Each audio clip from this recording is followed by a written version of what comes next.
नमस्कार मेरे प्यारे साथियों। आज की कहानी है दुल्हन और जंगली बैल का मिलन। जी हाँ दोस्तों, उस समय की बात है जब मैं अपनी पढ़ाई कर रही थी और मेरी दादी ने मुझसे कहा, आज तुम तैयार रहना, तुम्हें कुछ लड़के वाले देखने आ रहे हैं और आज हम लोग अपने गांव चलेंगे। फिर हम सब लोग अपने गांव चले गए। वहाँ पर मुझे लड़के वाले देखने आए। लड़के के साथ उनके माता पिता भी थे। लड़के ने मुझसे अकेले में कुछ देर बात किया और मेरा नंबर भी लिया। मुझे भी लड़का पसंद था और लड़के वालों को भी मैं पसंद थी, क्योंकि मैं हूँ ही इतनी खूबसूरत। मुझे जो भी देखता है वह दीवाना हो जाता है। वह लोग मेरे हाथ में पैसा रख कर चले गए। पूरा दिन मौज मस्ती में बीता, लेकिन जैसे ही रात हुई, सामने वाले घर से एक लड़की की बहुत ज़ोर ज़ोर से चिल्लाने की आवाज़ आने लगी। मैंने अपनी माँ से पूछा, माँ यह कौन लड़की चिल्ला रही है? तो उन्होंने जवाब नहीं दिया और कहा, जाकर सो जाओ। किसी जंगली बैल के भी चिल्लाने की आवाज़ आ रही थी। मैं बहुत डरी हुई थी। मैंने अपने दादी से भी पूछा, लेकिन उन्होंने कुछ भी बताने से मना कर दिया और कहा, यह पुरानी प्रथा है, तुम जाओ सो जाओ।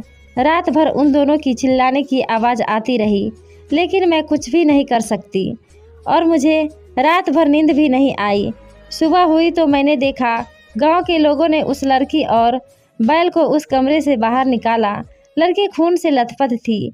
उसको ले जाकर हॉस्पिटल में भर्ती कराया गया और जंगली बैल को खाना दिया गया। मेरे तो कुछ समझ में ही नहीं आ रहा था, यह सब चल क्या रहा है?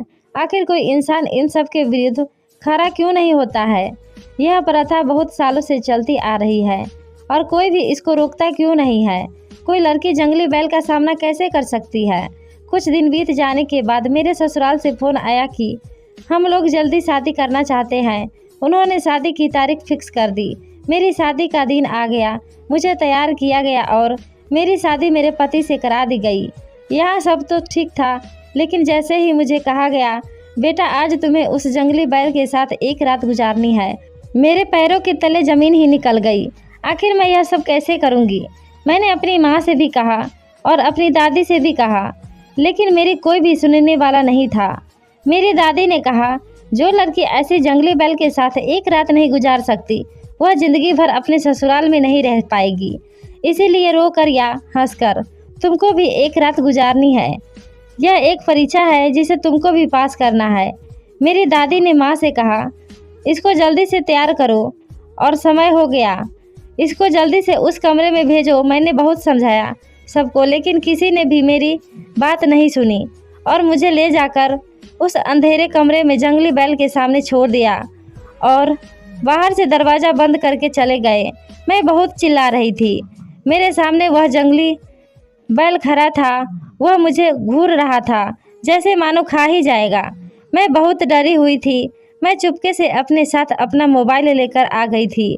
मैंने तुरंत ही अपने पति को मैसेज कर सारी बात बता दी और मन ही मन सोच रही थी कि पता नहीं वह आएगा भी या नहीं। वह कैसा इंसान है, वह मेरी मदद करेगा या नहीं, कहीं वह भी इस प्रथा का हिस्सा ना हो। वह जंगली बैल धीरे धीरे मेरी तरफ आने लगा। मैं बहुत तेज भागी। वह जंगली बैल भी मेरे पीछे भागा और मैं बहुत तेजी से हटी। वह दीवार में टकरा गया। जंगली बैल और तेज पगला गया। वह बहुत तेजी से मेरी तरफ आया और अपनी सींगों से मुझे उठाकर ज़मीन पर फेंका, लेकिन इतने में ही मेरे पति आ गए और उन्होंने मुझे पकड़ लिया। मुझे बस हल्की फुल्की चोटें आई। वह मुझे तुरंत बाहर ले गए और जल्दी से दरवाज़ा बंद कर लिया। आज मैं इस जंगली बैल के कहर से बच गई। मैंने जैसा सोचा था उससे कहीं ज़्यादा अच्छा मेरा पति निकला।